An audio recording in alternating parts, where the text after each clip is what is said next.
दोस्तों नमस्कार। मेरे इस कहानी के चैनल पर आपका बहुत बहुत स्वागत है।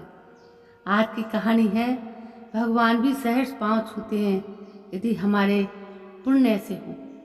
योगीराज भगवान श्री कृष्ण विश्व गुरु हैं, तो लोकी को ज्ञान प्रदान करते हैं, पर संसार में आने पर लोकाचार में उन्हें भी अपना गुरु बनाना ही था।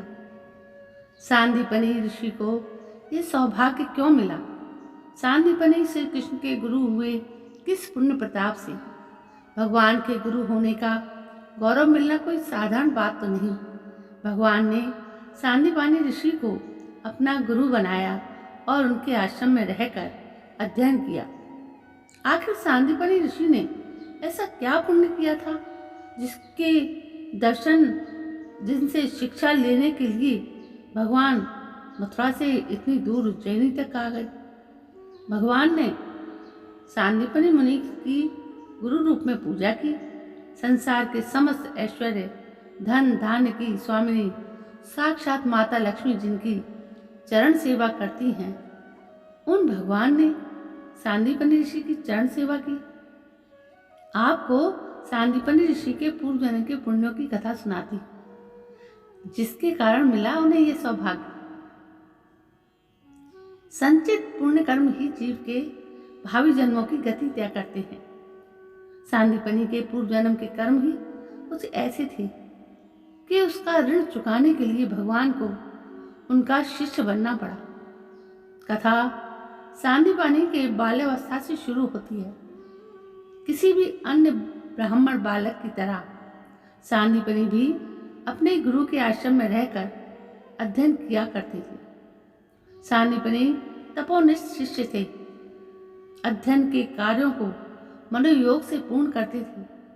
गुरु पर अखंड विश्वास था उन्हें। उनका अद्भुत सेवा भाव देखकर गुरु भी चकित थे कि साधारण बालक ऐसा कर्मनिष्ठ कैसे हो सकता है। गुरु को प्रतीत होता कि यह कोई साधारण बालक नहीं है। सभी विद्यार्थियों में सांदीपनि की गुरु भक्ति विशेष थी। गुरु ने सोचा कि इस बालक की परीक्षा लेकर देखा जाए तो सत्य प्रत्यक्ष होकर आखिर ये है कौन। परीक्षा लेने का उचित अवसर गुरु तलाश रहे थे। एक दिन वो अवसर मिला। आश्रम के अन्य विद्यार्थी बाहर गए हुए थे। गुरु का बालक वहीं खेल रहा था। जब गुरु ने देखा कि अन्य विद्यार्थी आश्रम की ओर चले आ रहे हैं और बस आश्रम में प्रवेश करने को ही है, तो उन्होंने सांदीपनि को पुकारा। सांदीपनि गुरु सेवा में पहुंचे तो गुरु ने अपने पुत्र की ओर संकेत करते हुए कहा, सांदीपनि, मेरे पुत्र को तत्काल कुएं में फेंक दो, ये मेरा आदेश है। सांदीपनि ने गुरु के आदेश का पालन किया और बालक को उठाकर कुएं में डाल दिया। अन्य विद्यार्थी आश्रम में प्रवेश कर ही रहे थे। उन्होंने गुरुपुत्र को संकट में देखा तो दौड़ते भागते आए। कुएं का जल नजदीक ही था। तत्काल दो विद्यार्थी उसमें कूदे और अन्य साथियों की सहायता से बालक को सुरक्षित बाहर निकाल लाए।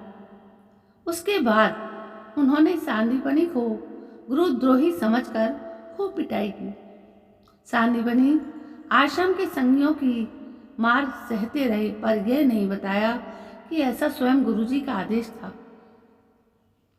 उन्हें लगा कि विद्यार्थी आवेश में गुरुदेव को कुछ ना बोल पड़े, इसलिए मार सहते रहे। गुरुजी दूर से छिपकर ये सब देख रहे थे। कुछ देर में वो आए और विद्यार्थियों को ये कहकर रोका कि इसे मत मारो, ये मूर्ख तुम्हारा गुरु भाई है। गुरुजी की परीक्षा अभी पूर्ण नहीं हुई थी। एक दिन विद्यार्थी कहीं से आ रहे थे। उनको आते देखकर गुरुजी ने सांदीपनि से कहा, सांदीपनि, आश्रम के इस छप्पर में आग लगा दो। सांदीपनि ने चट आग लगा दी।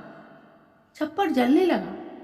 विद्यार्थियों ने दौड़कर आग तो बुझा दी, पर क्रोध से तमतमाए फिर सांदीपनि को मारने लगे। सांदीपनि कुछ बोले नहीं और चुपचाप मार सहते रहे। गुरुजी को दया आ गई। उन्होंने विद्यार्थियों को रोका। सांदीपनी गुरु की हर आज्ञा को अक्षरशः तुरंत पूरी करते थे। जब विद्या अध्ययन समाप्त हुआ तब विद्यार्थी अपने अपने घर चले गए। उनमें से कुछ विख्यात पंडित बन गए। सांदीपनी भी अपने घर चले गए। एक दिन गुरुजी बहुत बीमार पड़ गए।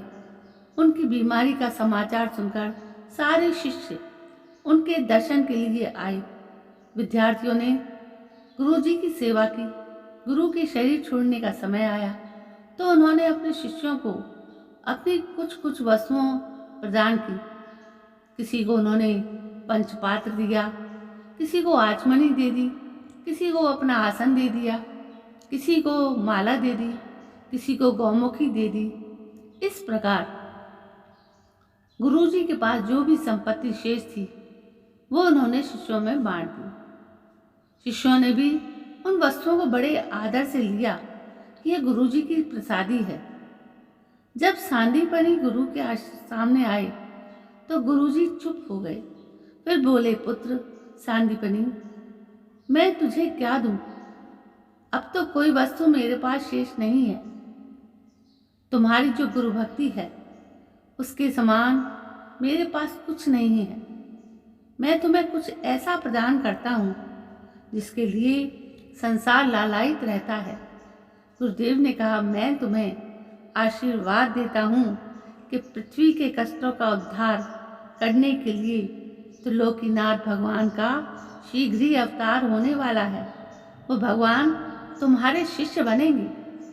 सांदीपनी के लिए इससे बड़ी भेंट, इससे बड़ा वरदान क्या होता। उन्होंने गुरुजी की अंत समय में भी बड़ी सेवा की। भगवान ने जब श्री कृष्ण अवतार लिया तो ऋषिवर के दिए गए वरदान को फलीभूत करने वो मथुरा से उतनी दूर उज्जैन स्थित सांदीपनी ऋषि के आश्रम में बलराम जी के साथ आए और उनके शिष्य बने।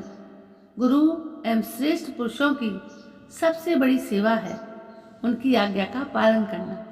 गुरु की आज्ञा पालन करने से उनकी शक्ति हमारे अंदर आ जाती है। ईश्वर पहले देखते हैं कि गुरु कैसा है और फिर देखते हैं कि शिष्य गुरु की कसौटी पर खरा उतरा क्या। यदि हाँ तो वो ईश्वर का चहेता हो जाता है। तो दोस्तों, ये थी कहानी जो हमने आपको सुनाई कि भगवान भी कभी कभी नतमस्तक होते हैं। तो ये कहानी आपको कैसी लगी? यदि कहानी पसंद आई हो तो प्लीज़ मेरे इस चैनल को सब्सक्राइब करें, लाइक करें, शेयर करें और कमेंट भी करें। कल मैं फिर हाजिर होती हूँ आपके सामने एक नई कहानी को लेकर। तब तक के लिए जय हिंद, वंदे मातरम।